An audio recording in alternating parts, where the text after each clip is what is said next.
അസ്സലാമു അലൈക്കും. ഇന്ന് നമുക്ക് നല്ല സോഫ്റ്റായ വട്ടയപ്പം തയ്യാറാക്കാം. ആദ്യം ചെറുചൂടുള്ള വെള്ളത്തിൽ ഈസ്റ്റും പഞ്ചസാരയും ചേർത്ത് 30 മിനിറ്റ് മാറ്റിവെക്കാം. 2 ടേബിൾ സ്പൂൺ അരിപ്പൊടി വെള്ളത്തിൽ കലക്കി 5 മിനിറ്റ് ഇളക്കി വേവിച്ച ശേഷം തണുക്കാൻ വയ്ക്കാം.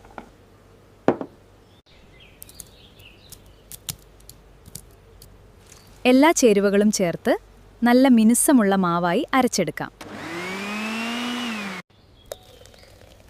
മാവ് 8 മണിക്കൂർ ചൂടുള്ള സ്ഥലത്ത് പുളിക്കാൻ വയ്ക്കാം.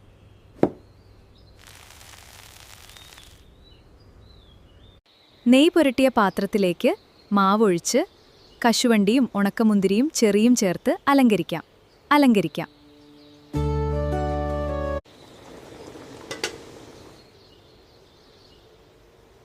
നല്ല സോഫ്റ്റായ വട്ടയപ്പം തയ്യാർ.